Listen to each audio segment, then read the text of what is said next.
Welcome to episode 180 of the Black in Fashion podcast. I am your host, Lenise Collier. Thank you so much for joining me today.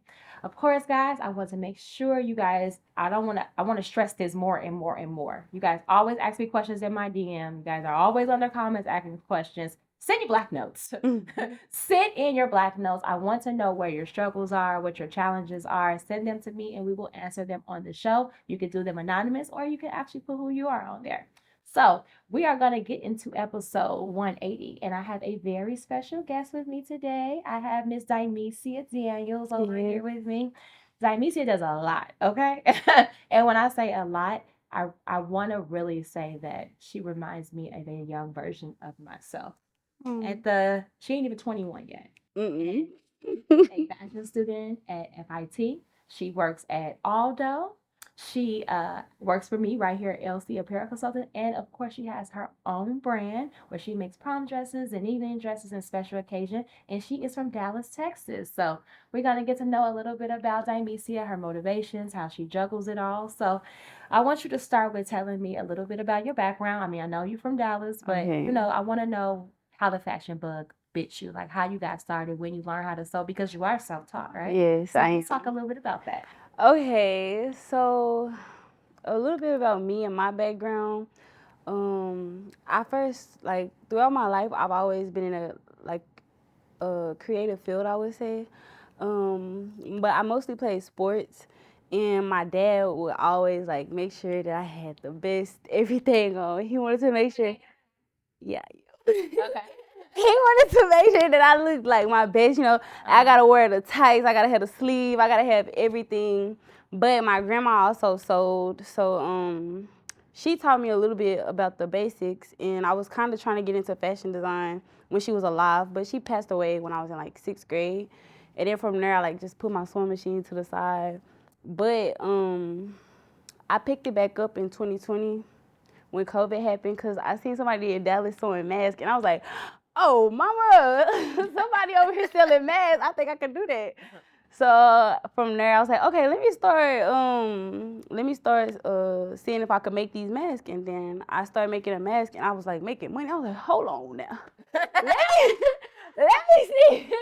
Let me see. And because I found a need in the market, it was like I can supply. Yes, literally. Okay. Literally. And my mom, and my stepdad, they always behind me with anything I want to do. So they was just like, oh yeah, let's see, tell me. And then from there, I was selling masks, and people already knew me for dressing, because I would dress in everything I do. At school, I would have the latest kicks on. And in sports, I'm always looking nice. I got the short, I got the, because so that's what. You the popular kid without telling me you the popular kid. Yeah, basically. Okay, got it. Basically. And from there, people, since I started sewing a mask, and now the market is catching up. People stores are now having a mask, so the business started to slow down. But people oh, you can sew, so I started tailoring. And then from there, I was like, okay, well, let me launch a business. I was like, well, people asking me to make stuff. So the first thing I launched in June of 2020, and I launched a swimwear collection. At the time, y'all, I didn't know anything.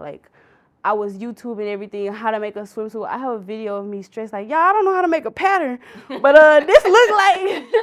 So I'm trying to fit the swimsuits on the models. Don't know what I'm doing, just poking them, and y'all, I thank them so much for being patient with me, because without them and them beginning steps, I wouldn't be where I am today. But that is the way that you learn. Yeah. You gotta go through especially if you self-taught too, and you don't have the actual well, not even actual the school talks systematic stuff or whatever. So what did you always want to go to FIT, or no? What kind of motivated you to want to? So with that, I started at 17 is when I started, when I launched my business, I was 17. And then from there, people over time kept asking me, to make different things. And dresses seemed to be the most popular thing and the most easiest thing for me to make and, get, a good profit from. So my senior year in high school, when the time has come around and, our parents are asking us, where are we going? And the school is making us apply to schools. I'm telling my mom, I'm making money right now. I don't think I need school. So I'm I don't think I need school. There's no point in going to school because And then like I was looking at schools in Texas, like fashion schools. There's not really like any good fashion schools. And like I'm not going to school if I'm not learning. I don't see no point in that. Absolutely. So from there FIT popped up on my TikTok For You page. And I was like, oh wait, mama, look at this. Look at this. Look at this. There's a school for like what I like to do. It's called fashion business management. So I'm like, oh, because I'm not really like I don't really like I'm not super heavy into the fashion side of the like I like fashion, but I'm more of a business person. I'm more entrepreneurial than I am like a designer. But I have to do both. Yeah. I'm like, okay. Yeah. So after I seen FIT on my For You page, and I was like, okay, I'm gonna apply. If I get in, then I'm gonna go. Like if I don't, then I don't know. You know? Yeah. And I got in. I was like, okay, I'm gonna go. And since I've been there, like I've been learning. I've learned. I'm learning. I'm growing. I'm meeting. I'm in a space where I get to meet great people, and like that's the reason why I'm in school and the reason why I stuck to it. And it's teaching me a lot, like soft skills, not just like about the fashion business workspace. It's also teaching me like soft skills, managing different projects, and it's like I'm just growing. Yeah. Soft skills too. Yeah. Yeah, but yeah. Yeah, and I feel like that's one of the things that as a FIT instructor, we talk about like different ways that we can help, the students as far as like redeveloping programs or like redeveloping curriculums and soft skills. I'm glad that you mentioned that was one of the things is like how do we incorporate soft skills into fashion? Like what can we do, because it's something that I feel like I always say, what are y'all? Generation X? No, Gen Z. Gen Z. Yeah, Gen Z. Yeah. Okay, Gen Z. Like I feel like that generation just like lacks soft skills because y'all so computer focused, whatever. So I try to make sure I incorporate that in my classroom too. Like when I made them do a whole thing on negotiating. We don't have like a negotiation class. Yeah. But all negotiation is honest communication between two parties and finding a common ground that works for both sides of the party. Like if you feel like you won a negotiation, you did not win because that means somebody else is suffering. But having an equal, like legally equal presence on both sides when both people are benefiting, that is a true art of like negotiation or whatever. So I think I'm glad that you feel like you're learning that too, or that you are learning. Yeah. Yes, I am. So tell me, clearly I know because you work for me too. Yes, I do. When it comes to managing out your class schedule, how many classes are you taking? I'm currently taking 5 classes. Yeah, 5 classes. Yeah. You work on campus, you're RA. Yes, I am. You work at Aldo? Not really. More so like call or like pickup shift. Pickup shift at Aldo, okay. You work at LC Apparel Consulting? I do. Okay. Yes. And you also have your business. And for your clients, are you still making things for people that are out of state? Yes. So you have is it you make stuff for people here a lot, mostly out of state? More so like Dallas. Mostly like Dallas. So more so like Texas area. How are you managing all of that?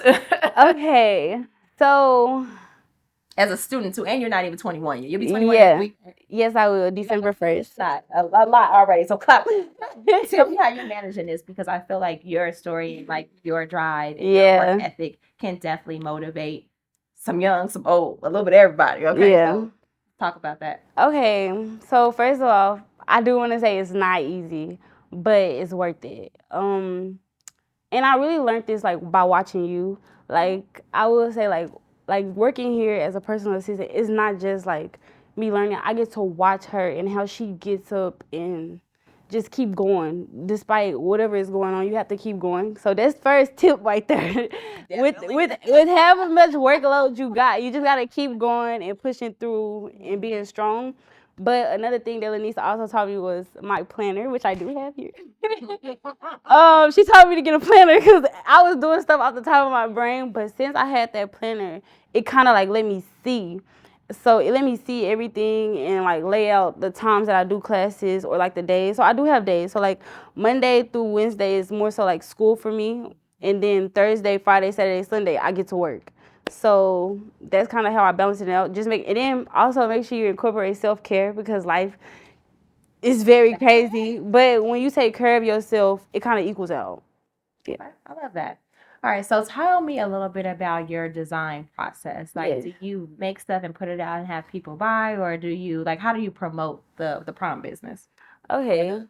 Special occasion, because you do more than just prom. So what I do specifically for prom is, what I'm trying to do, because I'm like shifting it because of how busy I am. I don't really have as much time to do the just custom orders. And cause like that's more so like the talking and the emailing. It takes time. So like kind of what I want to do is like kind of have like the base style, and they get to change the color and the color of like the diamonds and stuff based on what they want. So that'll make the process way quicker and easier for me. And I do plan on testing this in January. When I go back home, I'm having a pop up. So Nice. Okay. I think that's a smart way to do it because I feel like within custom clothing or whatever, a lot of times, especially with like evening and prom, a lot of the silhouettes are exactly the same. yes, There is the ball gown, there's the mermaid gown. Like it really is just them changing up the fabrics, maybe the neckline. You get the girls that want the corset, sweetheart. You get the high neck one. So creating a base pattern and then grading it out, and then just asking the customer what's their closest size and just making it and then altering it from there is a smarter move. Because I find that when I did custom when I was your age, I got burned out really quickly. yeah, I got burned out and I quit. yeah. It does get very. It's quit. not. And I was in between. I had got a nice amount of New York clients, but I also had Chicago clients. It was one prom season where I had about 20 dresses, 10 in Chicago, 10 in New York. But I also worked full time. I was a production assistant at Moray Group. I was at Moray Group as a production assistant. And I also had a dog. Oh, well. So I went to Chicago to do the fitting because Chicago proms are before April. April, like, yeah. Like a lot of the New York girls, their proms went to like May or June. So I'm like, okay, I made all the dresses. I went home. Why I get home, ain't nothing fit. And everything was wrong. Like, oh my God. And these girls' proms are close by. So I'm just like, well, I can't go back to New York with these dresses. I have to stay here with these dresses. I have my grandma. My grandmother is at the time she was like 73. Oh, but she 80 now. I had my grandmother in there with me sewing hems, doing fitness, but she taught me how to sew. I need help. And my granny lives at a retirement home. So we at the retirement home. Not you at the retirement home. With the sewing machine. My grandma was like, I can't even thread the needle. I can thread the needles with her. But she was with them. She was doing that. Yeah. And I called my friend who lived in my building and I said, hey, I have to stay in Chicago. I had to call my job. I had to call off because I'm like, I got to finish these dresses. Yeah, so I ended up having to call off of work, call my friend and tell her to go feed the dog. And like, because I wasn't going to be able to come home. Like I needed to stay in Chicago an extra couple of days so that these dresses could be complete. I came back home, opened up my door, the smell of funk. Oh, man. Because my friend forgot about my dog. And when I tell you the bowl was like dry, it was like shit everywhere. And I was just like, oh my God. I started bawling.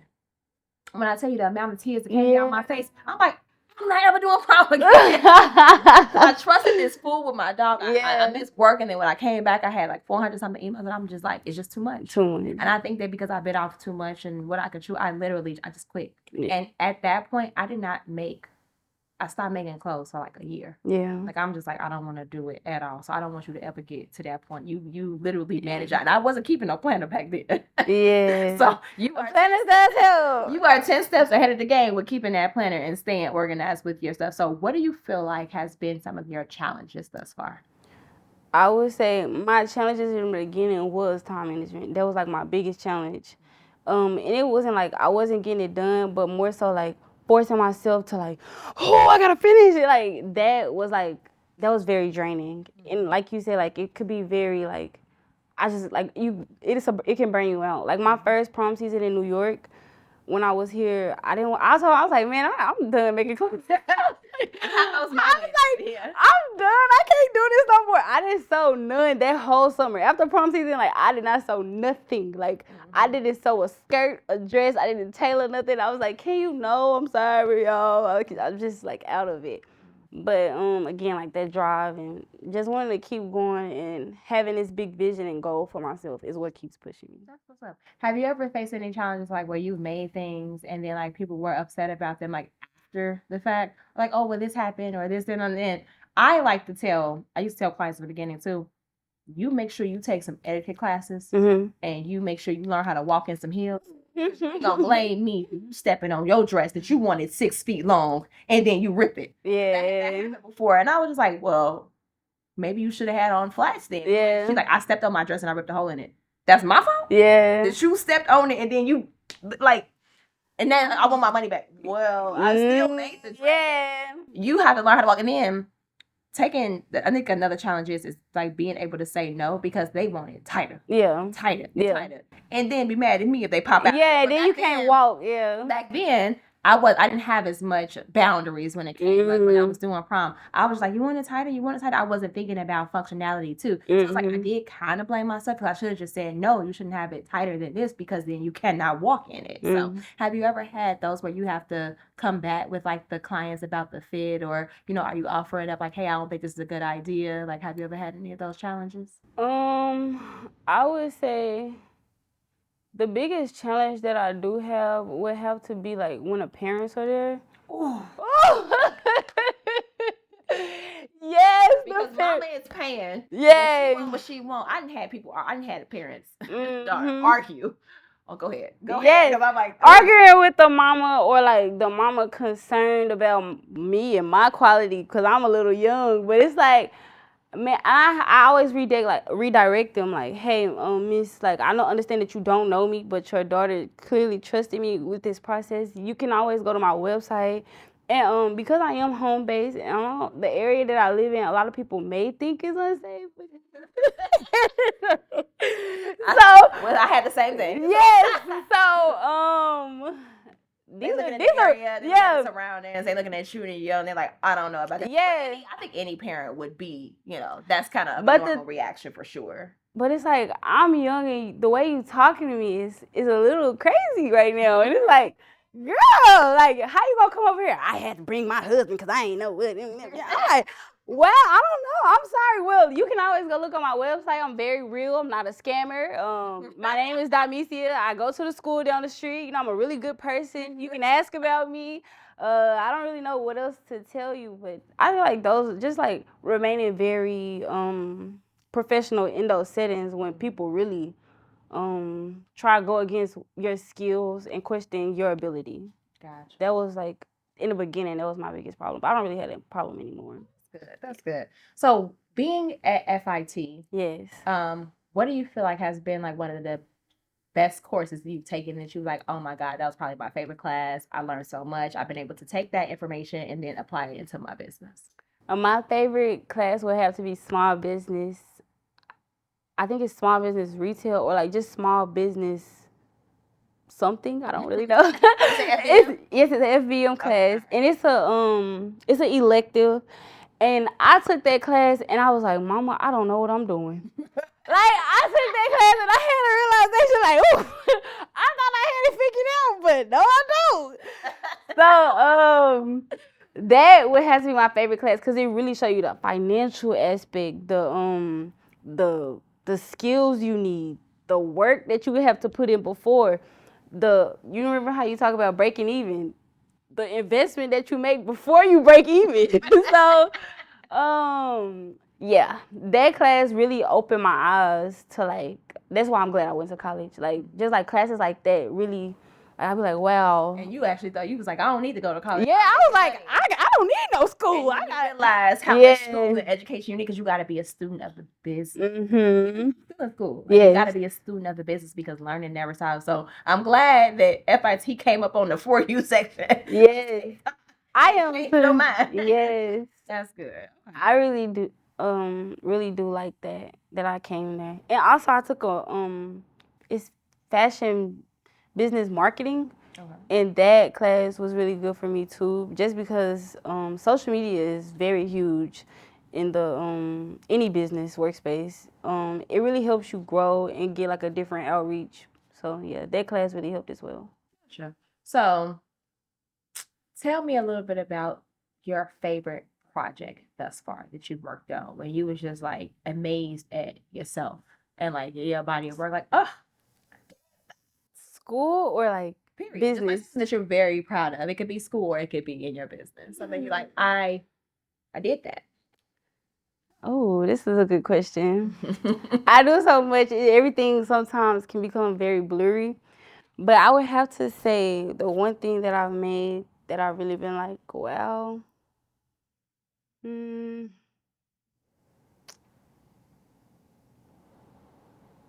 Oh, this is a good question. I was like, I'm thinking, because I mean, I've done a lot. So, but I would have to say, choose one. One. Yeah. It has to be a project. It don't have to just. It could be anything. There's just something that you're proud of. Something that you've that I'm done, like in your body of work. I would have to say just starting my business. Like that is something that I really like skipped over. Like just that thought process that I started a business is something that I really like. It kind of blows past me sometimes. Like a lot of people mention it to me. I be like, yeah, I did that. But I will say like that's something I'm definitely proud of because like a lot of people won't or don't have the willpower to just get up and go do it. But me doing that, that's something that me creating this from not knowing how to do nothing and just keep going, that's something that I'm proud of. That's my baby and I hope she grows. So yeah, I would say that. If you could describe, because like you're doing like a lot of like custom and stuff like that, Mm-hmm. but you're also a designer yourself. Yeah. So if somebody wasn't asking you to make something and you were just designing and making something, what would you make? I feel like I would make stuff catered a little bit more like a classy, and a little bit more modest is what I would deep dive into. If it was just like my designs, which is what I'm kind of like going for as I'm growing. Like I released a dress called the Vox dress. It is a little fitting, but I really like how it hugs the body and just like that's the overall goal of my business. Just like I like how my dresses make women feel. Like when they put the dress on and they look in the mirror. So like creating designs that's fitting for all body types and flattering, yeah, and that really helps shape women. It's just like my goal. Yeah. So where do you see yourself in the next, I ain't gonna say 5. Where do you see yourself or what are your goals within the next 2 years? 2. So I'll be done graduated. I'll still be here. Well, I plan to still be here a year after graduating and really honing in and deep diving and spreading my business. Because with me being in school right now, like I really feel like I really should be learning and like trying to get as much education, which it can be hard when balancing all, but like kind of really focusing on that and trying to keep my business alive while I can. And then when I graduate, I really want to like push, like heavily push before I go back home. You want to go back home? Have you considered staying in New York or another city, or is like you feel like you just gotta go back to Dallas? I feel like what I'm doing in Dallas and the love that I have in Dallas, like I know that if I could make Dallas something. I know I can. Yeah. That's my goal. I would never move back home. But I accomplished a lot in Chicago before I left. So Yeah. like I went to school in Chicago. Yeah. And I stayed there, but like 3 years. I graduated when I was 21. Yeah, I didn't leave until I was 25. After I had felt like I had already accomplished everything. So once I had accomplished everything I needed to accomplish in Chicago, I was just like, what's next? Yeah. Yeah. So that might end up back. I think I asked you that because I'm like, so you gonna leave me? Yes. I feel like you said, you feel like you accomplished stuff down there. I don't feel like I accomplished my first goal. You going back to Dallas? I'm making this about me. You gonna come down that too? What you mean? I'm gonna come visit all the good stuff out here. I'm gonna come visit. We're gonna expand to Dallas. Yeah. At some point, Dallas and Atlanta. So okay. Yeah. All right. Definitely want to go back home and set up a store. I just know like they love me down there, so and then like yeah, in my school, my school teachers still talk to me like, oh, you know, come like so yeah. I really want to like I haven't left my mark on Dallas like I want to yet. Okay. So yeah. All right, as my last segment is called It's a Muse. Yes. So I just want you to say and give me something that keeps you motivated, whether it's a quote, a mantra, a prayer, a book, something that always, because you got to have some get up and go, because I'm going to be honest, I think people your age is lazy. But you are one of the people I'm saying that is not, okay? So I'm actually happy that you, and Ruby's a hard worker. So when she referred you, I'm just like, yes. And but Ruby knows me too. Like being in my classroom, I'm just like, we gonna get it done. Okay, that's how we're gonna do it. So, what is it that keeps you? Honestly, you get up every day, and you put the pedal to the metal. So, what does that motivation look like? Anything you tell yourself? Anything you gotta read? Anything like that? I would say this. I feel like this kind of caters to that. Is if you don't stand for something, you'll fall for anything. Oh my God, you are more like me than I think. And my mother repeats it to me. Yeah. All the time. Like Denise, if you don't stand for something, you know what your grandfather said. So sweet. Yeah. So yeah, that's really big for me because like even if like I do say like, oh, I don't want to have a business, I still need to have a goal at the end of the day, or like something I'm going for. Because if you don't, you'll fall for anything, and you'll settle for anything, and that's not happiness. That's not happiness to me. So I feel like happiness and peace comes with having a goal and knowing who you are and who you want to be. Love that. Yeah. All right. Well, thank you so much. Thank you. You on point impromptu. That's my girl. As I always say, Yes. Black. Peace out.